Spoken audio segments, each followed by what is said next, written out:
Welcome to Shakambari Jyothishalayam. So ఈరోజు topic start చేసే ముందు సుధాకర్ సార్ ప్రార్థనతో స్టార్ట్ చేస్తారు. ఓం గం మహాగణాధిపతయే నమః. ఓం శ్రీ మాత్రే నమః. ఓం శ్రీ గురుభ్యో నమః. ఈరోజు టాపిక్ ఏంటంటే శని భగవానుడు 29 మార్చి 2025న కుంభరాశి నుంచి మీనంలోకి ప్రవేశిస్తున్నాడు. అప్పటికి ఆల్రెడీ ఒక 5 గ్రహాలు రెడీగా ఉంటాయి మీనంలో. స్క్రీన్ షేర్ చేస్తాను.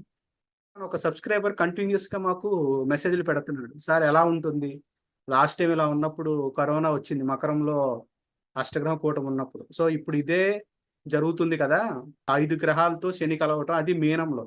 మీనం అనేది ఏంటంటే స్వతహాగా మనకి కాలపురుష కుండల్లో మోక్షస్థానం అంటారు, అంటే జైళ్ళు, హాస్పిటల్స్ వీటి రిప్రజెంట్ చేస్తుంది. సో అలాంటివి ఏమైనా జరుగుతుందా అని చెప్పి కంటిన్యూస్గా మనకి వాట్సాప్లో ఒక సబ్స్క్రైబర్ మెసేజ్ పెడుతున్నారు అనమాట. అందుకోసమని దీన్ని తీసుకోవడం జరిగింది. సో ఈ టాపిక్ మీద ముందుగా సుధాకర్ సార్ మాట్లాడతారు. నమస్తే సుధాకర్ సార్. నమస్తే సార్. శని 29 మార్చి 2025న మీనంలోకి వెళ్తున్నాడు. సో అక్కడి నుంచి సమసప్తకంలో కేతువు 6 గ్రహాలు చూస్తున్నాయి. 6 గ్రహాలని కేతువు మళ్ళీ కన్య నుంచి చూస్తున్నాడు.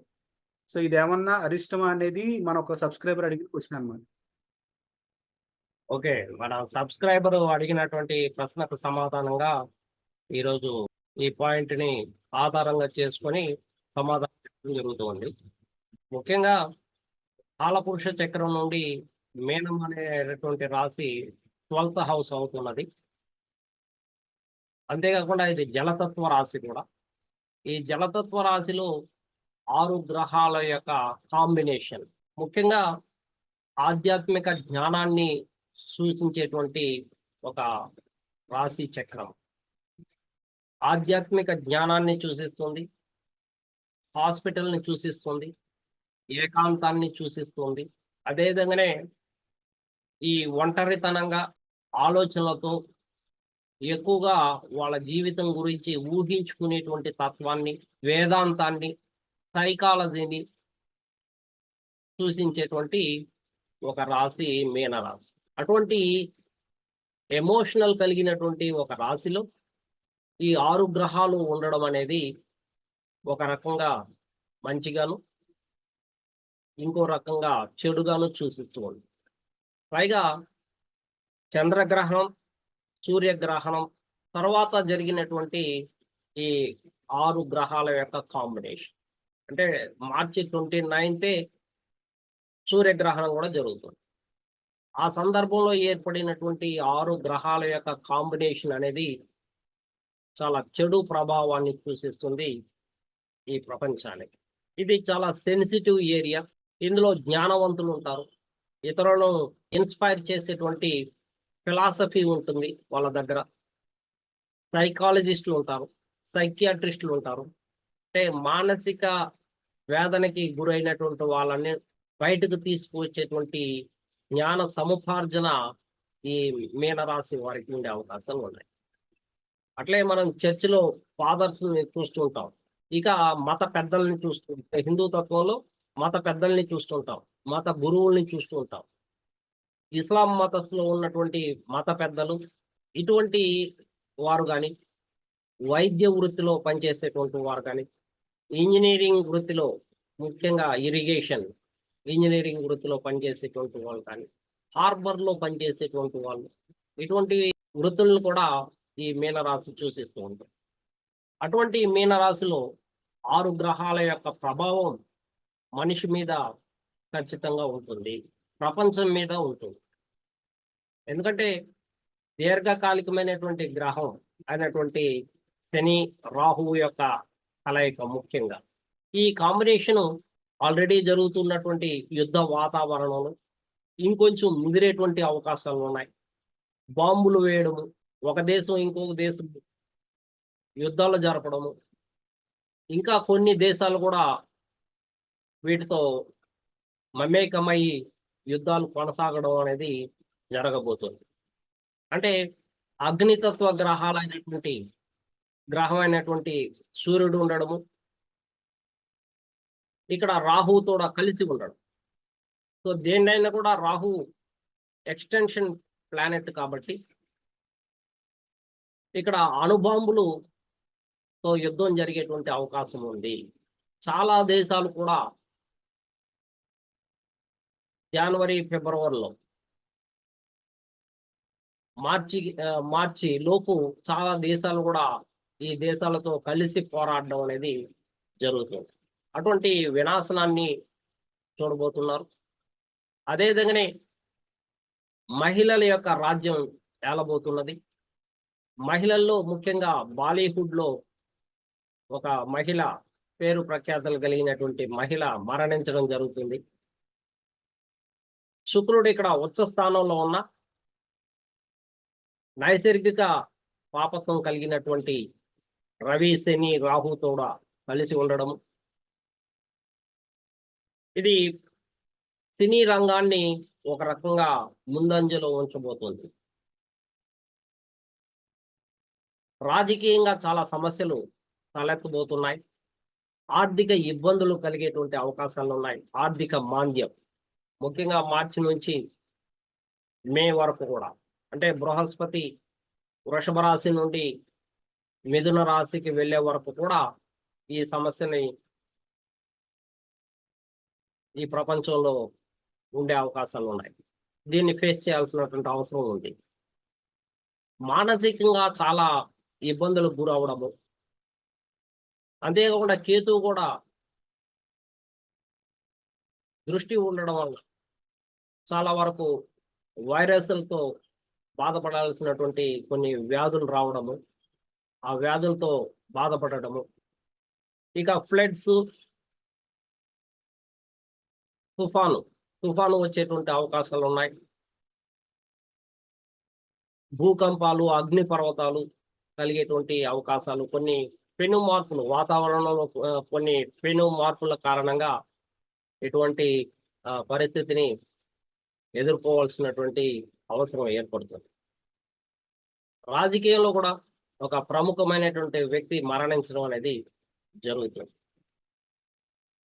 ఇక మేలు తీసుకున్నట్లయితే చాలా వరకు సమస్యల్ని అధిగమించిన తర్వాత ఆర్థికంగా కుదుట పడడము, అనారోగ్య సమస్యల నుండి కొత్త వాటిని ఎత్తుక్కోవడము, సృజనాత్మక శక్తి పెరగడము,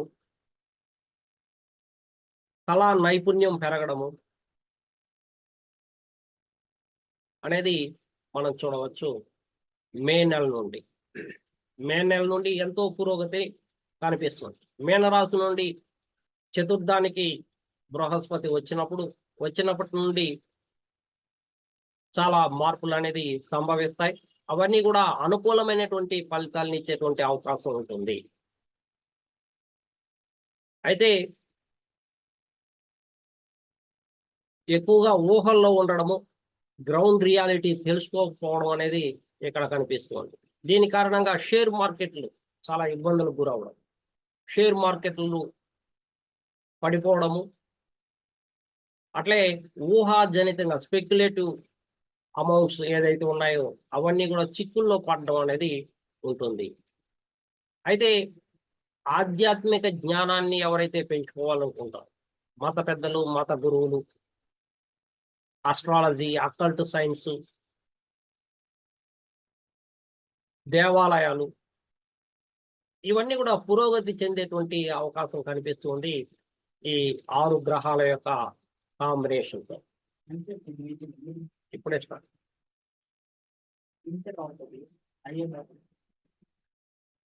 కాబట్టి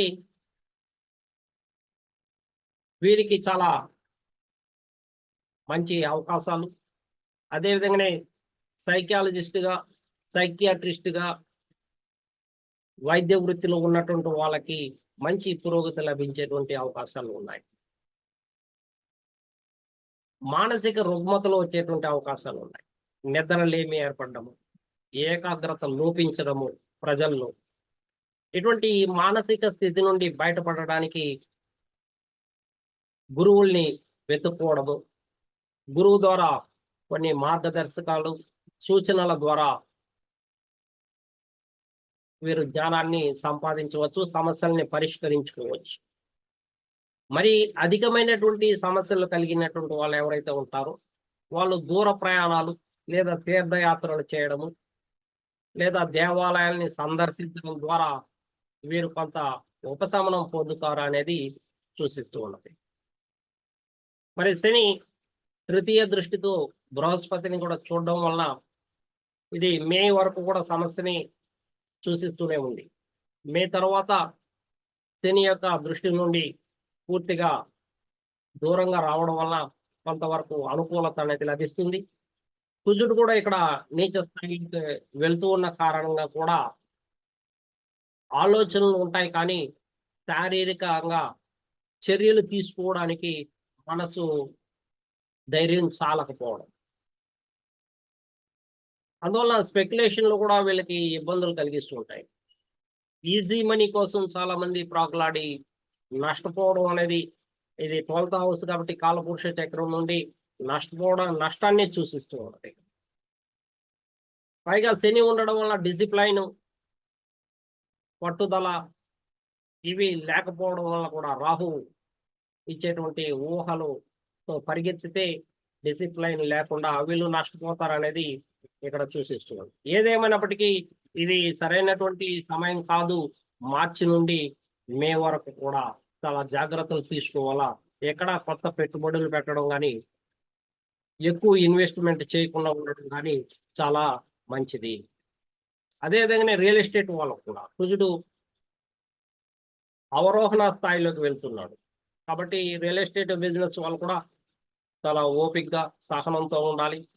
ఎక్కువ ఇన్వెస్ట్మెంట్తో బిజినెస్ చేయకుండా ఒక 2 months వెయిట్ చేయాల్సినటువంటి అవసరం ఉంటుంది. లాస్ట్ టైం శని మీనంలో 1993 మే 21 నుంచి ఏప్రిల్ 7th 96 వరకు శని మీనంలో ఉన్నాడనమాట. అప్పుడు మేజర్గా జరిగిన ఈవెంట్స్ ఏమైనా తీసుకుంటే మెయిన్లీ పాప్ ఇండస్ట్రీ అనేది బాగా వచ్చిందనమాట. అంటే అప్పుడు దాకున్న సంగీతానికి ఫాస్ట్ మ్యూజిక్ అనేది వచ్చింది. Jurassic park, pulp fiction, toy story, Harry Potter ఇలాంటి ఫిక్షన్ మూవీస్ అనేవి బాగా హిట్ అయినాయి అనమాట. ఇంత సుధాకర్ సార్ చెప్పారు ఆ 2 years సినిమా ఇండస్ట్రీకి బాగుంటుందని.